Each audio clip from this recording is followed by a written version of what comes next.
Hello and welcome back to Darren Doing. I'm Will Hester and I'm joined by the brilliant Ben Bowman. Ben, how you doing, mate? We're back. It's good to be back. It's good. I don't know what song what that did I even miss? was. Mate, we need you back. We've turned to shit since you've left. Mate, The I last couldn't episode that we enjoy did my together was holidays. after Everton, wasn't it? Yeah, it was. Yeah. It was. Just for Newcastle, where everything was rosy. Yeah, We're back 4-0 against Everton. yeah. We looked unreal. Went to Newcastle. I mean, Everything's didn't gone to look shit. good. Everything's gone to shit. Thing is, and then obviously Arsenal, Coventry was fucking hell, mate. How do you even explain that game? But there's so this pod's going to be like a general discussion. I'm so out of the loop here with so much stuff. So, to be fair, I don't know why you're listening to me. This is a Spurs podcast. We're supposed to be informed. Ben, you're going to be informing me because I'm so out I'm so out of the loop, mate. And this is going to be like a discussion on all the like relevant topics now. Yeah, Sort of referring back to the last like few games, because I think the last few games are a good sort of collective of where Spurs are at the moment, I think, or where a lot of the sort of viewpoints are, because it all sort of merged into one whole like fucking shit heap. Yeah, shit sandwich. So no one wants that. No. But because I don't want to take us back to Newcastle or Arsenal. Like fuck No. that. Who wants to go back to that? It's so depressing. I never want to go back there. No, me neither. But I couldn't. I've been on holiday. I couldn't enjoy my holiday at all. No. Like looking well there, mate. Looking a nice little tan. Cheers, mate. I've just been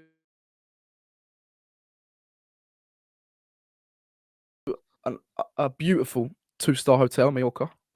Yeah.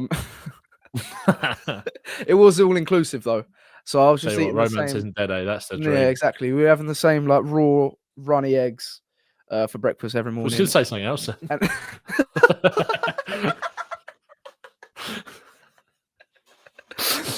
No. To be fair, for a 2-star hotel, it went bad. But my girlfriend just kept asking, like, we're in sunny Spain. Like, Will, why'd you keep crying? Like, why are you so upset? And I was just looking at the fucking Spurs score, like just constantly, just like, look what's happening to Spurs, because it's been a shit few weeks. But we like to be optimistic. How are you feeling in general? Because obviously we beat Coventry by the skin of our teeth, in a shambolic performance. But we're back to winning ways. Yeah, we're back. And second half of the season, we're going on a title charge. Yeah, what's everyone worried about? I feel like a 2-star hotel in Mallorca is quite a good representation for where Spurs are at the moment. Yeah, like, we're could be better, but you know, still having fried eggs in the morning, aren't you? The season. Yeah. There's potential. If something's 2 just stars, cook those eggs a little longer. Yeah, exactly. Leave the eggs, like, to maybe turn them over, or if all goes to shit, scramble them. Like, you know, you can do that. Yeah, scramble them. I mean, it's funny. I actually feel worse about Spurs after a win than I did after 2 losses on the bounce. I know what you mean. Because Wednesday was horrifically bad, bad. Whereas all of the other games that we've played, or both of the games that we've played since you went on holiday, you can still see where we're going. You can see what we're trying to do. We've come up against, against Arsenal, come up against the best defensive team in the league. Their away record is sensational. Another clean sheet for them last night. They're going to fucking stink the place out against Man City on Sunday as well. So it wasn't really hard. It doesn't mean we were brilliant. We weren't. But you could still see, patterns in that game. We were winning the ball back, and we had moments, and we had chances, and we just didn't quite take them. Newcastle was the same on another level. Like, that was domination. We didn't dominate Arsenal, despite dominating possession, obviously. But Coventry was like, I think mainly it was down to like a real lack of cohesion, which obviously comes from when you make 8 changes. But Andrew's got to take responsibility for that. Like, we can't. I think when you and obviously we won the game because of the substitutions. Spence and Johnson both scoring, Maddison and Kulusevski having a massive impact on the goals, but just our overall play. Like, there was such a clear step up when it comes to those two. Or certainly Kulusevski, who I'm sure we're going to talk about later, because my word, investors. Kulusevski. What the fuck? When we called a full podcast, Kulusevski, what a player, a few weeks ago, didn't we? I'm pretty sure. Yeah. He's like you said, I don't know if you've said this before. He's been the highlight of our whole season. Yeah, we'll get into him. a But little diamond he's in just. the You said it in the your ship. video, Mate. He's the diamond in the rough, difference. and flow state. That's where you described it. And it's so true. Just like everything he does, it just comes off at the moment. He's just in the zone. And I wish everyone else was in the same fucking mindset, headspace. So he's playing 2 steps ahead of everybody at the moment. And again, I think no one's keeping up. But I feel relieved that we got that, because the conversation, if we'd have lost that game, would have been like horrific. Like that would have been really bad. And like I've made it quite clear that I'm not turning on Ange whatsoever. Like genuinely not. Like no way.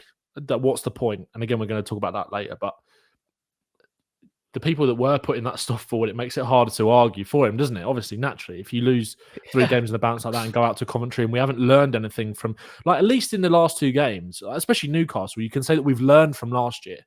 Like, and Arsenal, it was better. It was more controlled than it was last year. There've been positives to take. Yeah. This was worse than what we saw against Fulham in the Cup, But thankfully we got through, and maybe it's people have been saying it's like the Ange's Mark Robbins moment for Sir Alex Ferguson a bit. Like obviously, and it was against Coventry and Mark Robbins where it saved his job. But yeah. I was still in my dad's nutsack. I don't remember that game. So was I, to be fair. I was just sort of going off like the old lads were saying in the group chat. I sort of know what they're talking about. I'm just like, definitely. Robbins. Well, I thought it was like when Pochettino was Spurs up against Aston Villa, Kane scored that deflected free kick. Yeah. There's always these defining sort of moments in a club era for a manager. Yeah. And Pochettino even said like that he thought he'd lost his job before Kane scored that. And then what we went on to sort of build and achieve, well, okay, there's an argument we didn't really achieve anything, but where he took us we did. From that moment of that could be that turning point. But I mean, we got absolutely Mourinho balled against Arsenal. Everyone's saying Arteta's a disciple of Pep. He's a modern day Mourinho, generally. I think. He's a disciple of fucking Tony Pulis. Yeah, Tony Pulis. Yeah, so, mate, did you watch him last night? Did you watch him last night? I heard about him. I was on a flight, but I was just 0-0, stinking the place out of way. Like, do you enjoy that? Yeah, anyway, I just woke up. It sent me to sleep. I've literally just woke up. But it's funny you say that about that season, though, isn't it? Because I think there are like a lot of people are saying it about the season after the 15-16 season. We've got exactly the same record as we did in the first 4 games in Poch's second season, and the context is different. Yeah. Obviously, it's a stronger league than it was then. It's a stronger league now than it was then. But we've arguably played stronger opposition in these first 4 games with Newcastle and Arsenal, obviously. But the parallels are quite similar. I think, like you just said, every manager almost needs they need them. Sometimes when the chips are down, they need a moment like that where it's like, that's just saved my job, basically. I don't think I don't think Ange would have been sacked off the back of that. But I think you're right. I think there were parallels running between the start of Postecoglou and Pochettino's reign, I think. Yeah. I think when we went out against Fulham at the beginning of Ange's era, I think people were furious, obviously, rightly so, but we were saying, okay, well, at least Ange now has learned his lesson not to play the reserve squad in these like Carabao Cup games, because it's just so repetitive, it's so predictable. And he even said, I've got to play these players to know what they play. So he had he had that sort of reason that we could understand. We were okay. Well, next year we're going to go for it. We have to, because it's such a competition that realistically we could win if we really went for it. And I mean, it's the last trophy we have won. And then. But then when he made 8 changes, you were thinking, and when you saw Forster and go, my fucking days! You said it in your video. We need a fucking backup goalie in January, quick. Yeah. But has he learned from that? It was that whole everything you said after that Fulham game hasn't come. You haven't proved anything. You've done this. You've made the same mistake, and you've so nearly made the same mistake twice, which could have completely. Like, there's no coming back from getting knocked out of Coventry from a lot of this fan base. I think that's unforgivable, and rightly so. But he's been given another chance, and in a way, it could be like the biggest reality check for him. That proves we need to take things seriously from now on, and it has happened early. It's our 4th game of the season. Yeah. But we. Yeah, because mate, we would be in such a fucking crisis if we were knocked out of that game. Yeah, and also it wouldn't have just been. Oh, sorry, go on.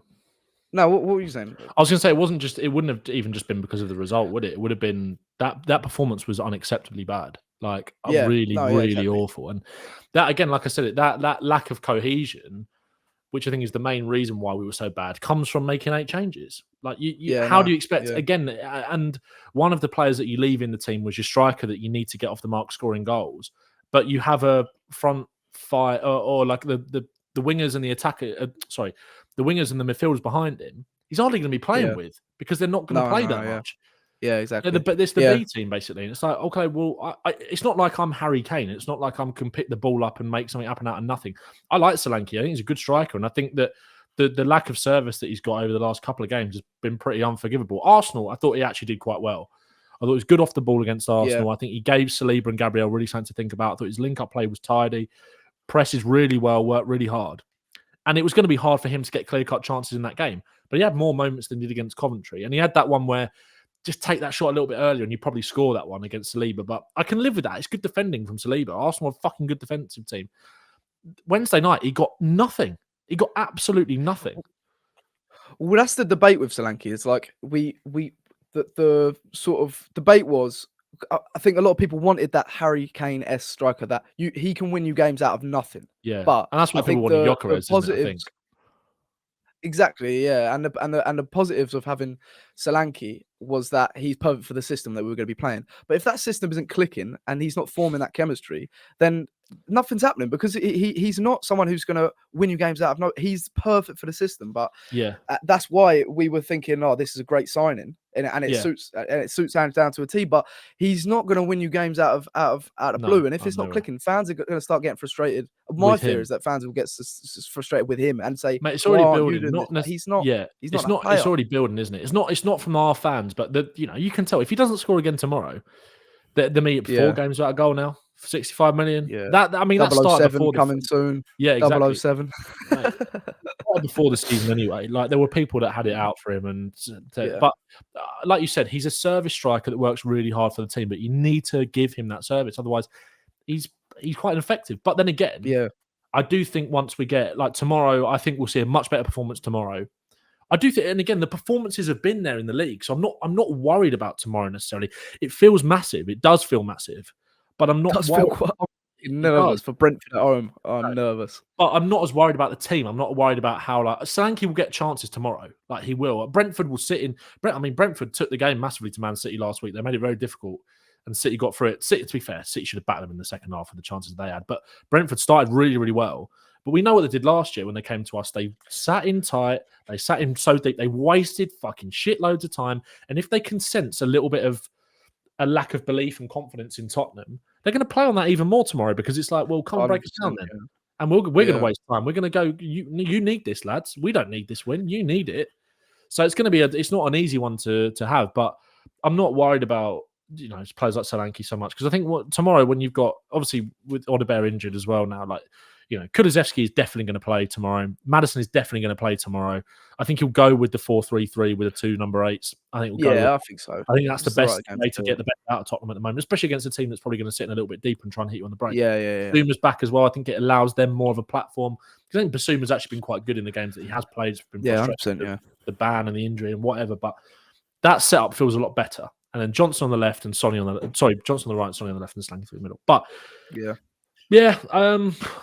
How much did you celebrate the Johnson goal? Because I actually didn't watch it, so I was following it on my phone, and I saw Spence equalise, and it's more just like relief. Yeah. And then Johnson scored, and I was so buzzing for him personally.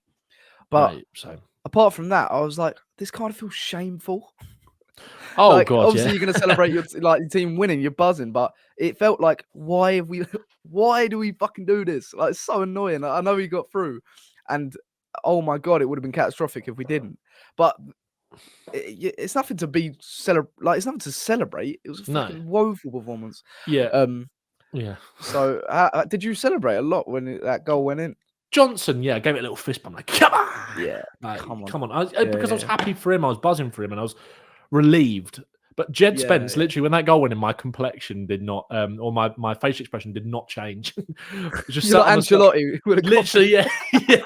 I just sat on the sofa just like this, and Spence goes through. I'm just like, goal goes in. He goes and picks the ball up. What you like? I'm just sat there like this. But then when Johnson scored, I was buzzing for Johnson, and it was a euphoric 100%. moment of a last minute winner in a cup game, so they keep you alive. Yeah. But yeah, Jed Spence, my expression did not change at all. Oh my god, mate! Because it felt like, and also partly, I said this on the Fighting Cock yesterday. Partly was because fucking a draw meant nothing because we saw Fraser Forster in a penalty shootout last year, and look what fucking happened. So I was just like, you know what's going to happen here. So no, mate. But when Johnson scored, of course we fucking have some shame, but at the same time we've just won a game. So like, and I couldn't have picked a better goal scorer really. 100%, 90th minute. Yeah, we'll get onto Johnson later, but Jack Enoch out. We were saying this. We were texting each other. Jack, mate, you need to be. I don't know if you are or not. You need to be a journalist, mate. Your questions, are, like your journalists, are fucking hell. I'm having a stroke. Your questions are so good. Yeah, always. But he says, does 3 wins in a row, like in the league, make us forget about the last 3? Beating Brighton and United away, particularly, would be brilliant results. 13 points from 7 games, and suddenly we haven't had the worst start to the season. Would it?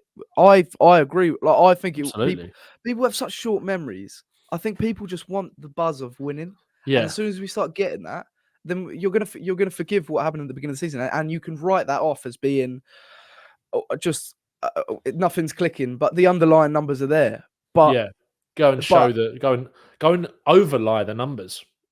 Yeah, I don't think there's a middle ground at the moment here. There's really not. Yeah, I don't think, because it's either win, be buzzing, draw and lose, fucking shit. Miserable. Nothing's happening. We're not progressing. Yeah, so the stakes are high, but I agree. I mean, I think so. What do you think?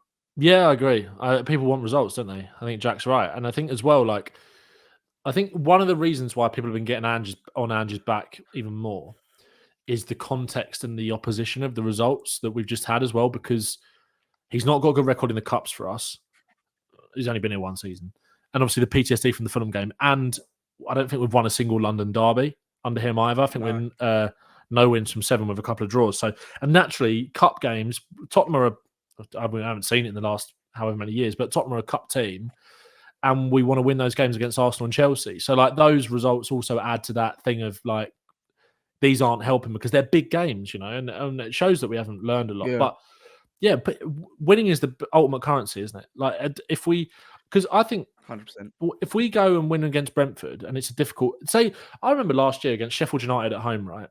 When we went on that run, we played all right in the game. Don't get me wrong, we didn't play badly. But if we'd played like that this season, everyone would be like, "Oh God, like, what is this Ange ball?" Like, we weren't able to, we played okay, but it was because it was at the start of it, and we scraped over the line with those last minute goals. If we won a game like that this week, obviously the dopamine would be there of like scoring the last minute winners, but people just want to win, don't they? I don't think they'd care about, like, I don't think people are looking for the performances right now. Like, they're not really, because we've seen the performances. Let's go and see the goals, and what I'm trying to say is that performance then against a team like that, I think nobody really cared because we won, and I think we need a result like that again, even though it's in different circumstances. Again, Brentford last year made it fucking difficult for us. Let's go and win the game, So then the thing is, when you look at the 2 games after that with Brighton and Man United, if this team plays to its full potential and the way that we want to play versus how United want to play, if it clicks, we can kill them. I've said this for the last few weeks. We would fucking batter them if it did click. Yeah. Yeah. And I'm not saying we're going to, but there is the way that we try to play versus you saw what Liverpool did to them. Look what Liverpool did to them. They just we're going to win the ball back high up the pitch. We're going to be super clinical. That is what Tottenham's game is. Arsenal, we won the ball back high up the pitch so many times. Newcastle won the ball back high up the pitch, squeezed them, made it so difficult for them to get out. Wasted all the chances. If it clicks in that game against United, and hopefully we build up a couple of run of games before that where we beat Qarabag convincingly and we beat Brentford, to instill that confidence going to Old Trafford and say, right, now let's fucking bury these chances. We're not going there heads down. Nothing's working for us, blah, blah, blah. And then the same with Brighton. The same with Brighton as well. Brighton are a very good side, and they will play their football, and it'll be hard to stop. But again, same with them. Like, they'll leave gaps. They'll be open, and we've got to kill them. But yeah, I totally agree with Jack. Like, and then what is it? Then he said 13 from 7, and we suddenly haven't had the worst start to the season. I don't know what that compares to from last year. Obviously, we would have more points last year, but it's what it is, seems isn't it? a lot more solid, doesn't it? I think I mean, Brighton absolutely dicked us down at their stadium last year, and that was we had that so was a many injuries, horrible though, watch. didn't we? Yeah, we did. But then I feel like I think all we really want to see right now, we know it's a process. We want to see progress, and us dicking Brighton, all of a sudden you're thinking, oh, okay, that's like Yeah. we've reversed the result last season. That's a good sign. Let's kick on and are we playing Man United at home? I can't remember. Away. I mean, getting a win at Old Trafford. I mean, when was the So last we time we got don't a do, win at is the it? Old Trafford? Was it Last lockdown season we should have won or there. We this drew next there month? last year with injuries and stuff like that, and Yeah. when there were no Yeah. Sonny, who was in the Asian Cup and stuff, and we played really well and drew 2-2. And like this year, we've got to go. I think if we go there, and like I said, I genuinely think our record there is really bad, but we can. That I'm looking at United game. I've almost like earmarked that Do as it. You like can. you can. You can. Like You can. yeah, we can kill them. I believe that. Yeah. Fuck. I fucking hope so. What? Okay. Let's I play don't believe that we will, then. but I believe that we can. Let's play a game. Yeah. Ange Postecoglou. We just lost 1-0 to Coventry. Let's look at like what would have fucking happened. Let's look at the fallout. So we've just walked. We just lost 1-0 to Coventry and just walked down a tunnel. Yeah, grunting. Yeah, man. Absolutely fucking furious. He goes into the press conference because the media is turning on. The English media, they do it. They do this all the time. They big him up, and then they want to watch him fall, and then they just that's how they make their money and get the like views. They know what they're doing, and they are gunning for him. Yeah, but what? So what do you think would have happened in the media? What do you think his response would be? What do you think the majority of the Spurs fan base would be to us losing to Coventry? What, as in, like, do you think people would turn and be like, "And he's got to go, bruv"? He's got to go, blood. He's got to go. That's to go, blood. Do you think? Yeah, but what do you think the majority of people would say? What would be the reaction? Instant reaction. People's heads are fucking hot. Yeah, I think you'd have to wait for the storm to go. Yeah, I think instant reaction would be Ange out. I think, I think so. Yeah, it's funny what funny what a couple of goals can do when you play shit, isn't it? Yeah, no, it's true. Do you know what was really good after the Arsenal game? Looking at Spooky's tweets, it was like fucking therapy. Oh yeah, because he was the only person that was really, because understanding so everyone was fuming. The only person that was sort of just like calming people down. And at first it was like a little bit annoying to see, because I was like, how are you like? But obviously he'd be hurting, but his viewpoint is so rational. calming. And then when you think, and then when you think about if you think in that way, suddenly that result feels smaller than it is. Yeah, and you look at the bigger picture, and that was nice, but it would have been everyone going for him. The media, fans. Oh yeah, it would have been. I mean, it would have been unforgivable. But anyway, we don't have to go there. Spooky quite often is like when you go on Twitter and after whatever result, really, it's just like you find this little golden nugget when you're wading through the shit of just like reaction. No, exactly. Kind of it's like, refreshing. It's like the Pope, that image of the Pope where he's just like holding up the baby, and the baby is just like Spooky's tweet. Mate, you need to do that next time he does it. But if you had to guess right now, like where you see this Ange process going after this season, after the start we've had, are there any changes that need to be made to the way we play to sort of be sustainable, like to play in a sustainable way, or do we just need to like double down and carry on playing the way he wants? Because like the underlying numbers are there. We've got a tweet. I need to find this tweet, but it might take me a while. But we're conceding less shots. We're I think in Europe's top 5 leagues, we've got like the highest turnovers. I think it's like second behind like Barcelona or something, isn't it? Yeah, exactly. Yeah, and above Man City, but it's just not clicking in the way that we attack, and that's the frustrating thing. But it makes you think that if we had a bit of luck on our side, or we were clinical, or maybe our front three were clicking, where we'd be in the table, our whole perspective would be different on Ange, but we'd be saying it was working. So do we need to? But the only thing is that sometimes in football you don't get any luck, and you need to make your own luck, and you need to be. There is a way. I do think you do need to have some sort of pragmatism in the way you play.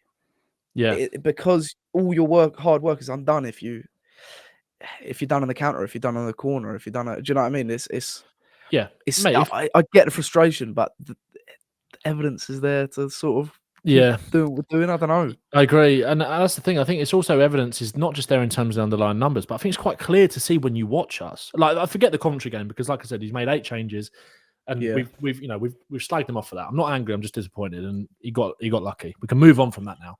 Just don't do it again. Not angry, just disappointed. Yeah, but now in the league, I think it's even been quite obvious with the eye test, isn't it? I think in the sense of like you can clearly see what's not working and what is working and what's better than last year. And that it is better than, I do believe it's better than last year. I do believe that from what I've watched. It's just a matter of it actually kind of all coming together in the final third and players having that bit more self-belief. I think to be a bit braver in their decision-making, to be more ruthless. And with ruthlessness comes being clinical. If we're sitting here now and we've beaten Leicester and we've beaten Newcastle, we're 3 points behind Man City and the same 1 point off of second and third. So it's all. And then even if you lose to Arsenal, which you can stomach, I think the Arsenal was just a cherry on top of a shit cake because it was just like didn't need that Arsenal right now. You know, you needed that game to be Brentford, and then you go and beat Brentford. Worst timing ever. Yeah. So it's like I don't know, man. I think Andrew's got to double down in terms of this is my way, but I think there's got to be some. In terms of philosophy, because I think he's come so far, you can't back down. You can't because it makes you look weak. That doesn't mean that you shouldn't adapt and try different things because if it's not working, and this is my thing with Andrew, Andrew's so driven by wanting to win. If we're not winning, he will change it. He will. I do believe that. I'm not saying that he's going to change. We're going to go to a 3 at the back or we're going to change the formation or whatever. Things will change. Roles will change. Individual instructions for certain players will change because he wants to win football matches. And if we're not scoring goals and we're not winning games, then he wants to win. You know, so I do. And that people might call me delusional or whatever, but like I do believe that there will be tweaks. There has to be. And it's not like he's not tweaked anything anyway already. Like I'm pretty sure, I might be wrong, but from the comments that he's made and the performances that this player has shown, Ange, you wouldn't have said that last season that Kulusevski was a guaranteed starter in that number 8 position to go with 2 number 10s. Now I'm pretty sure that I'm 99% sure we'll see that tomorrow again. Yeah, and he has changed. He's trying to figure things out. He liked that as a sub last year. When quite often, how many times would Kulusevski start a game on the right wing, not really doing anything? We'd be 1-0 down or 1-0 at half time. He'd take Sarr off and put Kulusevski there and put Johnson on. And then immediately you see a change. Naturally, teams are going to figure things out. That happens with time. And you have to adapt. You have to. Yeah, you have to. But also, I don't think we're in a stage now where it's like, it's not like we're doing the same thing over and over again. The definition of insanity is doing the same thing over and over again and expecting different results. I don't think we're there yet. I really don't think we're there yet. I think it's too early into the season to suggest that because what happens tomorrow, nothing is, Ange said this himself, nothing is guaranteed in football. Nothing. Why can't we go and beat Brentford 4-0 tomorrow? And everything's like, oh my God, like, there it is. Like it's clicked. That could happen tomorrow. That could, equally, we could lose 1-0. And then he's under pressure, massive pressure. Massively though, that's the thing. It is, yeah. But I don't think he should change his philosophy at all. I think don't back down, double done. You got double done. Yeah, because that's what we love about him. I do, and I think that I've said it so many times. I think there's this patronising undertone to everything that he's achieved in the media, and oh come on, Ange. And I think that is so borne out in the criticism of like the high line and stuff like that. It's such a basic way to look at Tottenham and say they're conceding too many goals because they play too high a line. Fucking bollocks! It's not true. Like it's just not true. I think there is a lot of lazy analysis to come. It's made me quite defensive, I think, because it's like I just feel like I'm seeing a lot of shit, but then again, I'm seeing shit results. So I get the criticism. I totally get that. Yeah. But I think a lot of the analysis has been shit of Spurs generally. Like I think it's been lazy. Maybe that's me being defensive because I really want Ange to win, and maybe that some part of that's not true, but. I believe it's not blind faith, but I believe in him. I do. I think he's given. I don't think he's given me a reason not to. But that's not to say. I think there are some tactical problems with this team. I do. I think that Maddison is a problem. Not necessarily Maddison as a player himself. Maddison's role is a problem. That left hand side, I think, is a problem. Too congested. What the fuck has happened to that left hand side? It was clicking last season. I know. I think Sonny's a problem as well. I don't think Sonny is. I don't think he's. I don't think he's a touchline winger. I think he needs to probably be playing more centrally.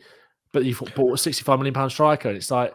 But what we did against Man City last season is a formation I think we should keep trying to. I know it depends on Van the der Ven position. at left back. For now, at the moment, yeah. I know like Dragusin. He looked a bit shaky against Coventry, but or you just tell a doggy to go on the outside a bit more as well. I think there's got to be some variety in terms of that. Like I do think there was so many. I said it in my match review after Arsenal, like so many screenshots. And again, Arsenal are a brilliant defensive side, so you've got to kind of take this with a bit of that not pinch of salt, but you've got to add that context to it. But so many times where it's just horseshoe football in and around their box, trying to work it wide, and as you come back inside, there's not the space because Porro and a doggy are there, and it's like, like Maddison, he's kind of getting a bit blocked up, But I just want to see, I want to see Porro and a doggy having a bit more instinct to just go round the outside a lot of the time as well. Maddison was getting a bit blocked up, you said? Yeah, I think that, like I said, in the Arsenal game, I think, or it's been evident in a lot of the games, but maybe there's not enough space for everyone to play behind Solanke. So I'd just like to see a doggy and Porro take a bit more initiative sometimes and be like, no, I'm going to go on the outside. But this is where the criticism comes. Like, there's been a lot of criticism of Johnson, obviously. I think that right-hand side dynamic is a lot better than our left-hand side, even though that Johnson, I think, is not the player that we, or maybe not the player that we need, like in certain games. We need a winger that's going to do what he's not doing and go to the touchline and get those cutbacks and take men on, go both sides. He might not be what we need, but I think that dynamic of Porro, Kulusevski and Johnson is a lot better than what we're seeing on the left-hand side at the moment. Yeah, I think so. I agree. Yeah, Van der Ven left back, Dragusin, because when we signed Dragusin, he was the centre of a back three. Yeah, and he looked a lot more comfortable in that position. He's playing alongside Romero and Van der Ven tucking in, Porro licensed to go in midfield, and all of a sudden we had a little bit more security. And Kulusevski could still play false nine, deep false nine. Maddison could come into play, Bentancur, Bissouma, and then Solanke and Son more inverted. Son always wants to get in inverted positions. He's not a touchline winger, like you say. Yeah. He's always trying to come in, and it is blocking Maddison and what a doggy wants to do. It is just so congested. There's no fluidity. Last season, that was really clicking. I don't really understand, but I guess Son played a lot of the majority up front. So yeah, I don't know. But again, it's frustrating with Son because it didn't click with Perisic either. When everyone thought it would click with him because Perisic would go out wide and someone would go inverted. But I don't know. It's such a fucking. The thing that we get undone in games, which is so frustrating, is the finer details. But that will come in time, and I think every process, you always get to the stage where you are almost gunning for the manager with criticism. Arsenal, look at Arsenal. Look where they are now, with their project pretty much completed. Arsenal fans wanted Arteta. They wanted his head on a spike, like 2 seasons for about 3 years. They hated what he was doing, and they couldn't understand why he was making certain decisions. He was looked as a clown from rival fan bases, just like with Postecoglou. People were saying, "Oh, please keep Arteta, please Arteta in." Now he's regarded as a tactician. Yeah, no, they're doing that now. This is like a cycle of every process, and again, every manager. Remember when Arsenal beat Chelsea on Boxing Day or whatever it was, New Year's? Was it Boxing Day? And and that was like an Arteta turning point where if he'd lost that game, he was fucked, and they were nearly in the bottom three, weren't they?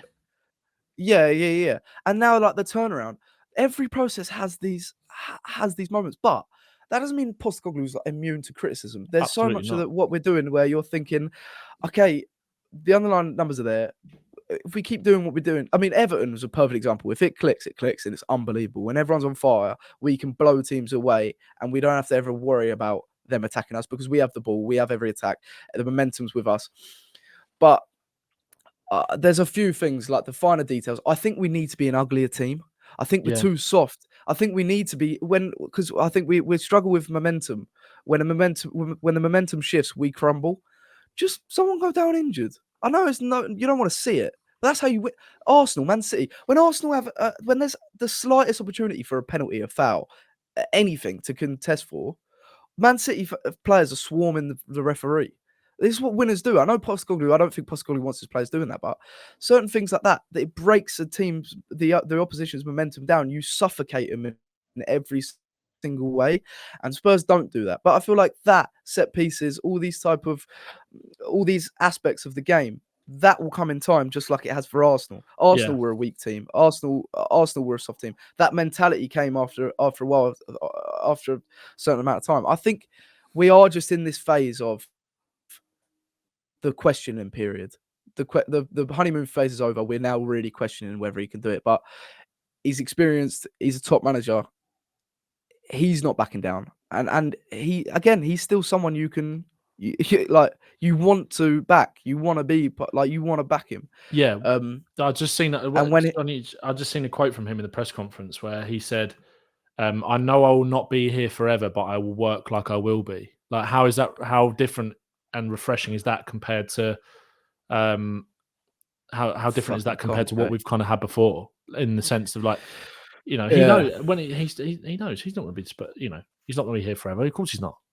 But he's trying to lay the foundations for him. This is what we're going to do. And I've said this before. Yeah, exactly, yeah. And I've said it to different people. It's we. We're going to do this. My group of players.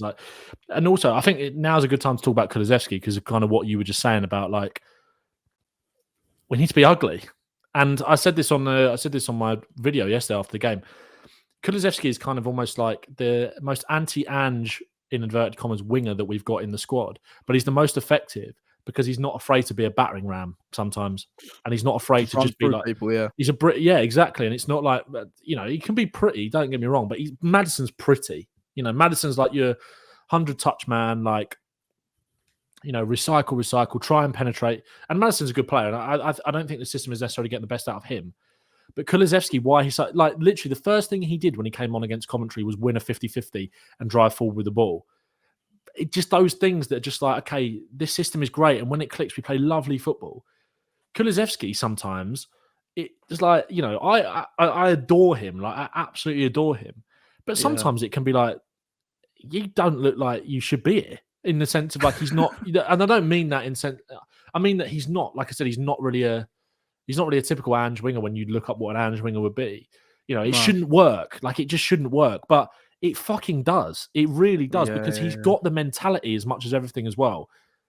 And I don't know whether that's because he came from a big club in Juve or whatever, or maybe that's just that. Maybe that's doing him a disservice, and it's what he's had to graft for. And I remember we spoke about the Players Tribune article that he wrote last year, and all these things. It's just like, I'm so happy for him, because I feel like it's almost a case now where, like, he might be our best player, and I feel like he's been knocking on that door for a while now. And the consistency's not quite been there, and it won't always be there with a player like that, because sometimes, like I said, it looks ugly. It does look ugly, and it don't quite come off, and it's like, oh, he's a bit too big, not quick enough, like, But right now, I mean, he is just unplayable and undroppable. And when he's playing with that kind of confidence, so it's kind of playing in that sort of flow state, really. But the reason that he has to play is because he's not afraid to break the mold of what we're trying to do and just be like, fuck, give me the ball. I'm gonna maverick. Yeah, a bit of a maverick, but not in a traditional sense either. Not of like, I'm gonna do a Rabona, or I'm gonna do a piece of skill. It's just like, give me the ball, and if you want to run at me, you're fucking coming with me. I'm going through you. I'm gonna win the ball back off you. Against Arsenal in the first half, he made more tackles than anyone. He won the ball back more in Arsenal's half than anybody. And I think there was another stat as well of a similar vein. And that's exactly why he had to play against Arsenal in those central areas. And that's exactly why I think he's got to continue to play there. Because he's not afraid to make it fucking ugly. That's what we want. And no, exactly. Yeah, so I fucking love him. And, but again, he's one of those players, like, he will have a go at the ref. But he needs more. Yeah, he's always this, isn't he? But not like yapping like Maddison. Yeah. He's always like, I said it the other day. Or I can't remember when the last time we did one of these. It's almost like whenever he scores or whenever he misses a chance or something as well, he's always talking to himself. Like, he's always like, I'm swearing at you. Yeah, it's like, I think his mentality is just like, pumping himself up. Yeah, I think he's, I think he's. When Postecoglou. Go on, what were you saying? No, I was going to say, I think he's one player. I think Jack actually said this on Twitter about a week or so ago. It might not have been Jack. But someone said, no, it was Ben actually, Ben from Jaffin. He said that when the chips are down, Kulusevski is one of the only attacking players that we've got that you can really rely on. And it's true. I think I'd say that's the opposite for Maddison as well. Yeah, I think Maddison is when everything's going well, Maddison's the perfect player you want in your team. Yeah, but main as man soon at the as roast dinner. shit hits the fan, main man, But what happens when you run out of turkey? Yeah. Or What happens when you run out of gravy, Maddis? What's going on? Yeah, there? you're gravy. Yeah. And Yeah, I yeah. think Well, I've been a bit harsh on Maddison. Goes hiding. He does a bit. I think I've been a bit harsh on Maddison sometimes and said that, like, he accused him of going hiding and these kind of things. And like I said, I do think he's got to do more. I think he's got to do more. But at the same time, I do think the system isn't necessarily getting the best out of him. But there's ways around that. There's little tweaks around what is that. the best? What's the best? I think he's got to play. I think he's got to get as close to Solanke as possible. Yeah, I think you've got to get a doggy out of his way. I think you've got to get Sonny out of his way a little bit as well. It's too congested, isn't it? It gets It's a bit that's too what I'm much saying. Get what you could do this with you could do this with like Van der Ven left back. That's why I keep saying it. I just think I've never seen us look so fluid in a game.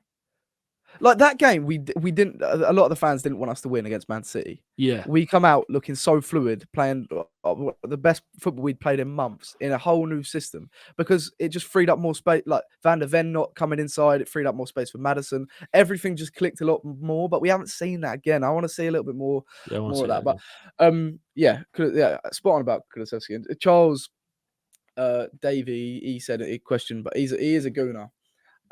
But he said realistically, what would it take for you to become Ange? For example, be in 10th place at Christmas or failing to beat top 6 teams in December, etc. I think he may be trying to like troll. I don't know, but I know what they're doing, don't they? I don't want him out. I don't want him out. I don't want him out. If you'd say the same to Arsenal fans in this stage under Arteta, they'd fucking break down crying at that question. They'd fucking lose their shit. They want him out. They were printing Arteta out t-shirts. I don't want to be that club. I don't want to be that. We are becoming erratic. A lot of everything you see on Twitter now just seems so erratic. Some of it is justifiable, but let's just have a little bit of faith, a little bit more patience, a little bit more time. This is a process. We knew it was going to take a long time, and I guess just the lack of seeing the minor progress. There has been a bit of lack of that, but. Like I say, what if we fucking thump Brentford tomorrow? And then we're thinking, it's clicking. Our mindsets are so... I think we're so easily swayed at the moment because games are coming thick and fast. There's more games to play. Anything... like Jack said, we beat Man United, Brighton, Brentford. It's a solid start to the season. We forget about all these back. Yeah, we're back. Yeah. But yeah, what were you going to say? We'll be fine.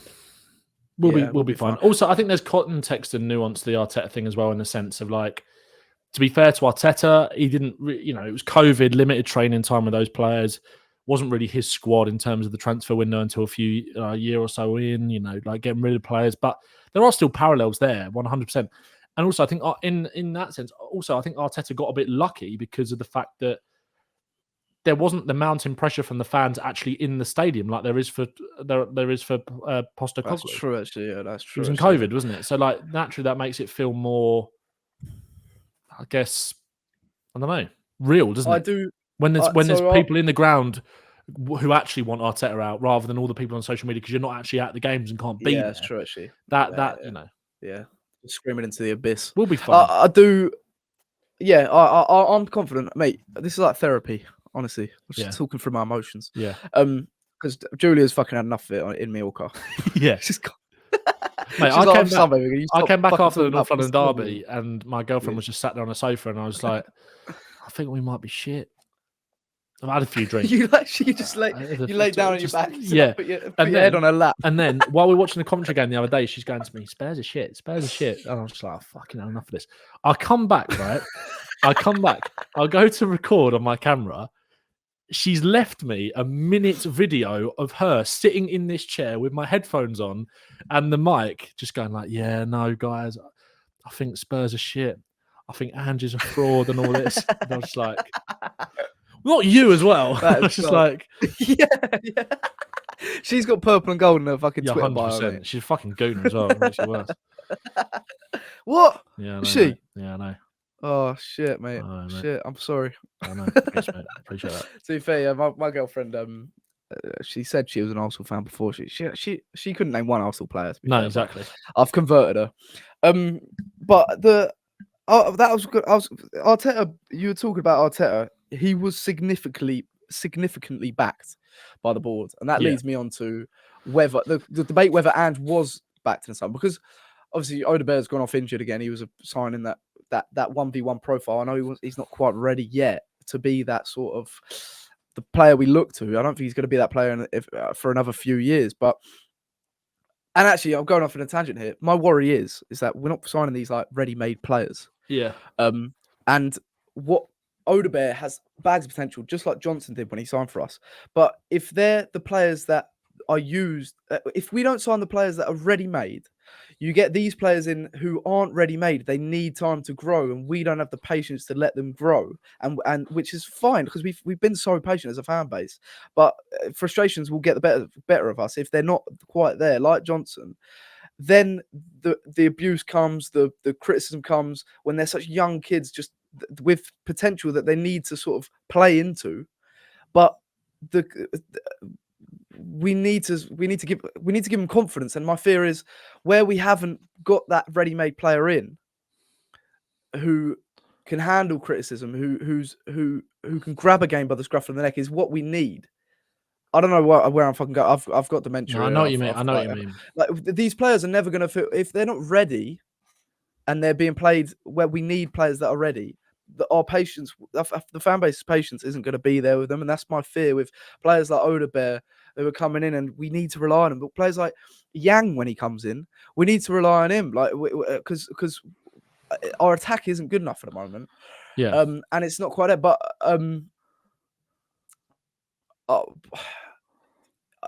what was I saying? Yeah, obviously, yeah, Odegaard come off injured against Coventry. Fuck knows how long he'll be out for again. And he said Ange said that it looks bad, like, doesn't it? Yeah, I reckon you're looking at a couple of months probably. Fucking hell. The thing is, we were positive about the window as a whole because we trusted the data-led approach. Obviously, after signing players like Van der Ven last season, Maddison's had a good season. I know there's a bit of a debate about him at the moment, but Vicario, that we've made really good signings with this data-led approach. So signing players like Odegaard, signing players like Gray, I know they've got so much bags of potential, but you trust it because that data-led approach is there. Solanke, etc. But in hindsight, I think what we needed was hindsight before judging.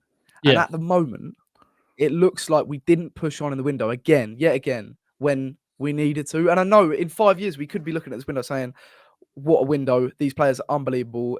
Coming into their prime now, it's unbelievable. But where a lot of the fan base don't have the patience, they don't want to hear, we got to wait a few years for this to happen. They want to see progress like straight away. Ange doesn't. How long does Ange have to see out this process as well before fans start turning them on performances? But basically what I'm saying is, do you think that we've made a clear mistake in the window, or do you think maybe we're lacking a bit of patience in this rebuild and it will take time? Like, we knew there were going to be ups and downs, but how long? Like, what's in hindsight looking back at it? What's your thoughts on the window? Yeah, now I think a bit of both, to be honest. I think it's in terms of the thing that we're not seeing is that, that winger that we really need to kind of be able to break these teams down, and the way that teams sort of sat back and dropped and figured us out a little bit, and someone who's a bit more risk taking, someone who's going to run at their man and go both sides and cause problems, pin teams back, get those kind of cutback situations. I think that was a bit of an oversight, not going for. But then again, they tried with Neto. They wanted to. It wasn't like they didn't address that at all. So. Yeah, everyone needs hindsight, don't they? Like, you judge at the time, and like I don't have an issue at all with all the players that we brought in individually. I like what we've done in getting players out of the squad, and I still think it was a good window. Yeah, exactly. But yeah, I think in hindsight, we definitely do need that, and especially now, it's even worse now because Odegaard's out injured, and he is our only winger in that profile that is like that in the squad. Yeah. Even though he's not the answer right now, even though I think he could be handy this season, of course. But it's just you need that hindsight, don't you? But yeah, I think, again, we've got to have that bit of patience, but I think it's going to cause us problems not addressing it then, because that might mean that Ange might not get the time because the results are going to define how much time he actually gets. Yeah, that's what I'm saying, yeah. But despite the fact that, I don't think the individual players that we've signed individually are bad players at all, and I think they'll be good for us. But yeah, it's just about how much time he actually gets with them, and not signing a winger that's going to make this attack really go to the next level in this season might be the thing that doesn't give him the time to work with these players who they've brought in long term for him. So we'll see, but I don't think he'll get to that. But I think that's a fair criticism, definitely. Yeah, my worry is just like it's not their fault if they're not ready yet. That we've signed them off of potential, but where that patience is lacking, they're going to get targeted because they're not good enough yet. Whereas if we sign a player, I don't know. It's like it's 4 games into the season. We just need to give it time. It's just, yeah, mate. I don't know. My head's all over the place a little bit. It's.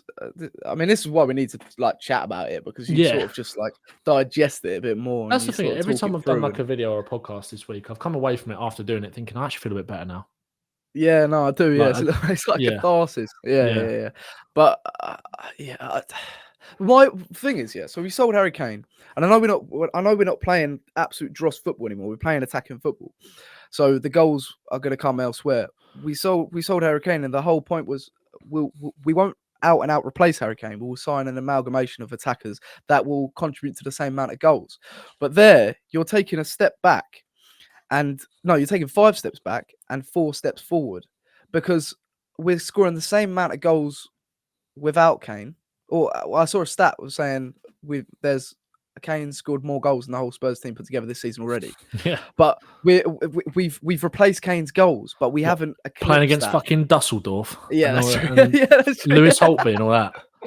Yeah, but that was 6 in Lewis Holtby with Harry Kane swapping shots. But we haven't eclipsed that, and what we now lack is someone who wins a game out of nothing. Like that's what we have missed. I saw Jack Enoch out on Twitter. He was saying this, I think, in one of your replies. We haven't got any like the Bales, the Kanes. We haven't got any of those players that pull us through when the going gets rough, and a lot of our players sort of go hiding. We need that sort of profile, and I think that's where a frustration built, because imagine if we had I fucking hate saying this because it is what it is. Imagine if we had a Kane. Imagine if we had like that sort of a caliber of player to pull us through these games. We would be sitting on 12. How many points? 12 points. Yeah. I don't know. It's frustrating that we didn't sign that player, but there's nothing we can do now. We've just got to trust the players. I would talk about Werner. Obviously, Odegaard's injured. I would talk about Werner, but I don't want to like start breaking down, crying. I think that'd be like really awkward. So with him, I know he's not injured now, Andrew said, but Odegaard injured. Where does that leave Mikey Moore? Because Seb Martin, who obviously filled in for me in the podcast. Sebby boy. Seb, you're a legend. Thanks. What a guy. He says, do you think people are overreacting to Mikey Moore getting no minutes so far? And do you see him getting any significant game time in the near future? What do you reckon with Mikey Moore? Do you think maybe Odegaard's injury maybe opens something out for him a little bit? Or do you think he's not? You don't want to rush it? Yeah, also, I think that he definitely would have come on the other night if we weren't in the situation that we found ourselves in. You're not going to chuck a 17-year-old kid on when you're 1-0 down and getting fucking battered. Like, I think we all got excited, didn't we? Because it was like, it was clear that Ange made a pre-planned substitution at half-time, and as soon as the half-time whistle went, the camera panned to the dugout, and Ange was pointing at someone to get on, and it looked like it was Mikey Moore. Obviously, turned out to be Jed Spence, who, fucking did really well, to be fair to him. I think in the Europa League and stuff we will. I'm not worried about Mikey right now. I'm not like everyone gets gassed about him. I love him. I do think he's gonna be a really good player, but and I love the potential that he's got. But I'm not really worried about it right now. But the Odegaard injury does open a door for him because there's one less player in front of him now. So that doesn't mean that he's going to get in and stay in, obviously. But I think that there will be minutes for him. Obviously, depends again who do we get in the next round of the Carabao Cup. All these kind of things. Europa League starts again next week. We'll be home to Carabao.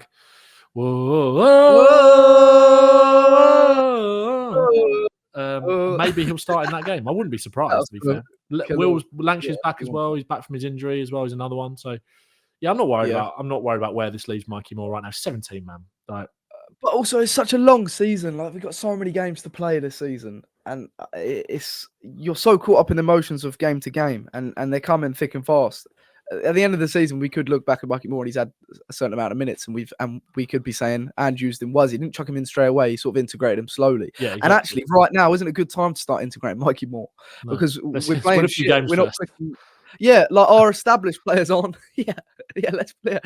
Our established players aren't clicking at the moment. So why would you bring a 17-year-old kid in? Like but I think the desperation of you want to see what this project, you want to see this project sort of like come together. But again, it's the very start of the second season. Yeah. Finally, though, there's a question on Twitter from Huey. His name's actually Fat Huey. Go on, Fat Huey. I don't know what you want me to say to that.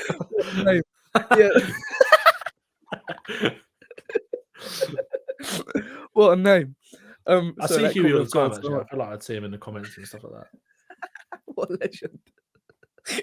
He says, not much of a question, but it's mad to me how people abuse footballers online. Johnson has real potential. Imagine Bale when he was the curse. Was getting the amount of abuse Johnson was getting as a young man. He might not have kicked on to be what he became, and that's so true. And so let's touch on the abuse on, because if you were giving Brennan Johnson abuse, like you are you are scum. You are a scum of the earth. You're not. I mean, how does if you call yourself a Spurs fan? No, I mean, how do you possibly think that's going to help the situation at all? Of abusing a 23-year-old bloke. Yeah. Not only is it wrong not only is it wrong on a level of like this is just not what you do. It's incredibly counterproductive.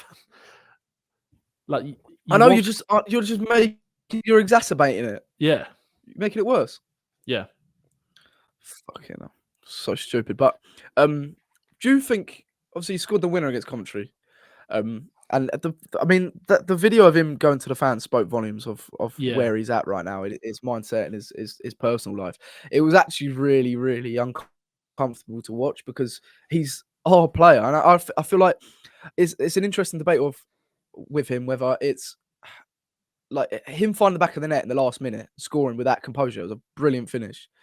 Do you think that's what he needs in terms of his confidence? Because we've seen that where he's been a clutch player for us and scored really important goals in the last minute and still hasn't kicked on. Or do you think he's the type of player that he just needs to feel loved? Because at Forest, week in, week out, he's one of the best players. Yeah. And in the same competitions he's playing for Spurs, in a lesser team. But the Forest fans worshipped him. He was one of their own. They absolutely loved him. And they were gutted to see him go. And you could see he just took that game by game, the feeling of that confidence game by game. I think we need. Someone said, I can't remember. I think it was I can't remember what his name is on Twitter, but he's well known. He said he needs a chant. Yeah. Imagine that. Imagine he does something, anything in the game, and the whole stadium singing his name. He's the type of player that would thrive off it. Do you think that goal will give him the confidence, or do you think he needs more than that? He needs that love from the whole fan base, even if you are skeptical of him as a player. He needs that because what Fat Huey is saying here is so true about Gareth Bale. Yeah, people were thinking Gareth Bale was like he was a problem. He was a laughing stock, wasn't he? He would literally went how many games without winning a game for us? He was the Jonah, wasn't he? He was the curse, like So no, I think it's I think he needs more, doesn't he? I think it needs more. I think someone made a point on Twitter and was like, he looks disappointed, he looks sad, but I also think he looked pissed off. There was a bit of spite in him the other night, and it was almost like, I don't deserve this. Like, I don't, and the sad thing is that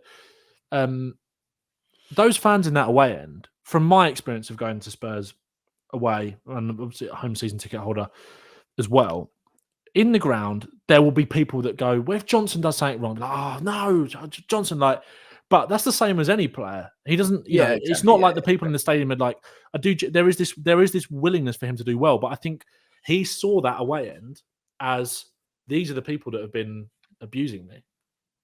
And you can't blame him for that, even though they're not. Yeah, no. You can't blame him for that at all.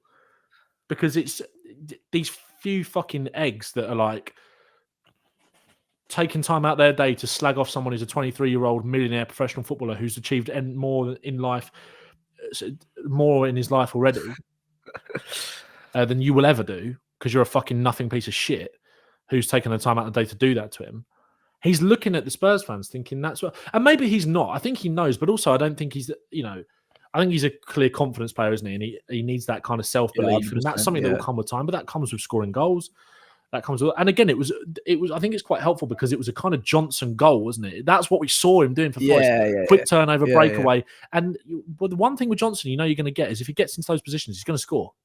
Like he took that, and what actually we kind of lost sight of because of how shit the performance was.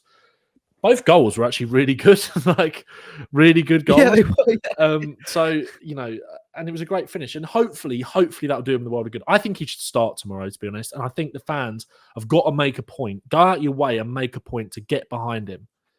Yeah, and just from the 100%. First minute when he gets the ball, if he takes a man on, it doesn't quite work, just keep going. Come on, just get behind him because he's clearly a player that needs that.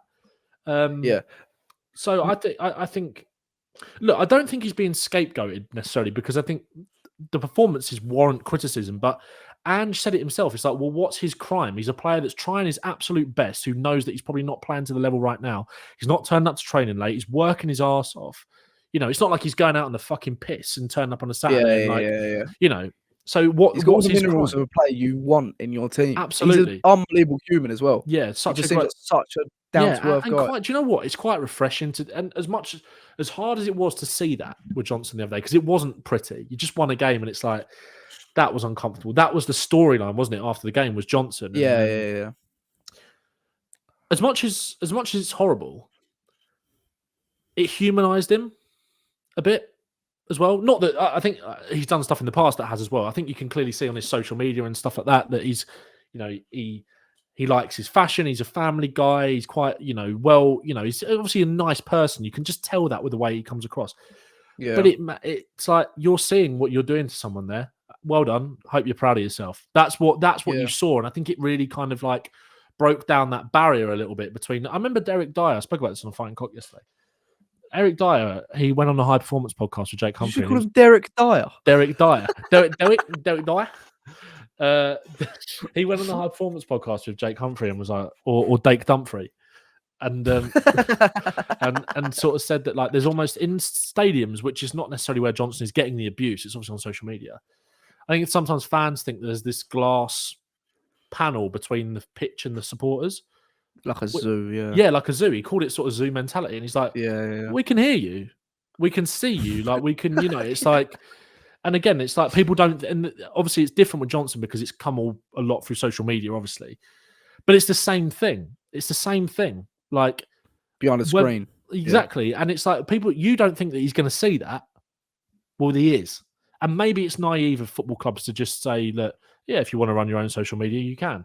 I think football clubs should just be like, no, don't do it. Don't look at it. Like, but then again, you're not going to stop people from doing that. He's only a human being, a young human being. Like, he clearly likes using his social media as an outlet to show what's going on in his life. And like I said, whether it's his fashion or whatever, and those kind of things. I think he's a really likable guy that just needs to feel that love from the supporters. And nothing would make me happier than, I said it before the North London Derby. I went on another pod. I went on the Hotspur podcast, and there was that tweet that was going around, wasn't it? It was like, who would you want to score the winner the most tomorrow in the North London Derby? And I said Johnson.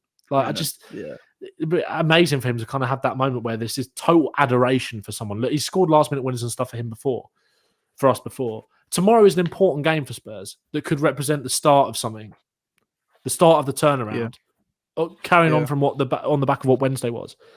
And I'd love nothing more for him to have a big game tomorrow. And I would start him. I would start him, I think, tomorrow. Ange and Brennan Johnson almost are in like a tangent, aren't they? Because they have to back each other up because this is what Ange's first marquee signing, and Postecoglou. So for both of them, they need to they're backing each other. Yeah. And also, I think he's getting a lot of criticism of things that he can't control as well. But like you mentioned about the price tag, it's like he's not the winger that we need necessarily to start games right now. That's not his fault. And he cost £50 million. Yeah, that's not his fault. Like you're using these things against him to give him the abuse. Yeah. He's like, you're shit. You're not good enough. You cost 50. Blah blah blah blah blah. Well, he didn't choose to be bought by Tottenham, did he? For £50 million. Well, that's the thing. Like, if you have any skepticism, any criticism about Brennan Johnson right now, like, you need to just put that to the back of your head. Push that to the back of your head. Because if you're a Spurs fan, you want the best for this team. Push that negativity away and back him. Even if you don't believe in him, back him. He needs to feel that confidence. Yeah. And if you're, there's so many out there. We all know them. They're out there. They're like vultures. They're preying on a bad performance just so their opinion is proven right. They're a problem because that's what they're doing. They're ready to jump on his back and say, look what I said, he's not good enough. That doesn't help anything. Just push that to the back of your mind, because you've got a 23-year-old winger who costs a lot of money, who's an asset to the club, who's going through a shit situation personally right now, that has bags of potential. We have such potential on our hands. We need to unlock that through positivity and praise and getting behind him, a chant, getting the whole stadium applauding him. We need him to feel that love, because then he can thrive. And then we've got a serious player on our hands, because everyone knows the potential is there. He's a very raw player, but that comes with time. Like I was saying, you need to play your way into that potential. If it's a constant hit, if it's like a hit and miss trajectory, you're never going to find that consistency that he needs, or that if he's constantly lacking in confidence, he's never going to find that consistency. Yeah, we need to just keep praising him, and every time we get frustrated, we know that that's not how he wants criticism. He probably is a player that wants positive reinforcement for he'll know if he's not playing well or not. But we now know he's how he is as a human being. You don't want to be negative, and you want to just praise him in a positive way and try and get behind him, because we've got such a player around. So that's the frustration, because there'll always still be those players that are saying, oh yeah, I know he's not good enough after a bad performance, where you need us to, we're the fans, we're fucking fans of a football club. We need to pick our players up. Yeah. Totally but agree, mate. So Brentford is a game. Brentford wanted Brennan Johnson, didn't they? Yeah, exactly. We signed him out of grasps of Brentford, just like Archie Gray, little Gray. Bus stopping out of mugs. Fuck Sorry, Brentford, I don't mind Brentford, mate. Yeah, we're wankers. Your manager's got long hair. We'll fucking do you tomorrow as well, yeah. baby. Yeah. Yeah, fuck off. Yeah. Yeah, fuck off. Fucking wankers. What are you thinking for Brentford? Are you confident? What do you want to see? Yeah, I want to see. You want to see Johnson, Solanke, Son, Kulusevski, Madison, Basuma, Porro, Romero, Van der Ven, Adogi, Vicario, 3-1, Bosh. Fucking hell, mate. I believe. Go get the pillow. Yeah. Put it on my lap. Yeah. That's Kulusevski goal. Kulusevski, Solanke, and Johnson goals. What we did against Arsenal with Basuma. Yeah. It's gonna work. It's gonna work. They can't defend like them mugs. Yeah, we're not playing against. Yeah, exactly. We're not playing against fucking prime Totally Pulis. Yeah, exactly. Nah, I agree. I agree with that. That's what I'd go for. We need to. The thing is, these they're such good players. We need to get them clicking. We need to get Solanke clicking with the front line. We need to find a consistency, and you can't have to feel the pain of playing through the poor form and finding that. And then when it clicks, it will click, and then you get that confidence going, the chemistry going, and players then know each other in and out. So yeah, I agree. You can't just keep changing it, because, and think of the narrative. If he keeps changing it as well, they'll be like, "Oh, Ange doesn't know his best 11." Trying to figure out exactly. This is a problem. Yeah, no, exactly. Then the narrative is equally the same. Playing. If he keeps the team the same, he's too stubborn, isn't it? So he can't win. And just between a rock and a hard place, but we're gonna fucking beat Brentford. Come on! I know football's so extreme, in it. It's chaos or pure euphoria. So but I do think we'll beat Brentford. This is a turning point game. Massively. Yeah, I agree. And if we don't, sack him, get me in. I've just won 8 in a row on Football Manager with Spurs. So that, you know what, Julie was getting pissed off at me. I kept watching your streams. It's been. If you haven't watched these streams already, mate, you need to check them out. Get Ben in, mate. Ben and Ryan Mason. I've won 8 in a row. Fuck Ryan Mason off. I might do another stream this afternoon, so if anyone wants to watch it. Yeah, nice one. We'll get on it. But score prediction, you said 3-1. I'm going to say 2-0. Solid win. Come on. 2-0. Yeah. We got to get a bit of positivity in our fucking fan base at the moment. It's too negative. Yeah. I know I have been really negative this. But don't forget, I haven't talked about any game in 3. I've had Newcastle, Arsenal, Coventry, all building up in my consciousness. Yeah. Julia's on the verge of splitting up with me because of it. I needed to get that off my chest, and Ben, you helped me massively. So thanks so much, legends. Yeah, you going to the game tomorrow? Yeah. Come on, Spurs. Everyone. Thanks so much for getting your questions in. Thanks for watching. If you made it this far, legends. Up the Spurs. Guys, everything's gonna be all right.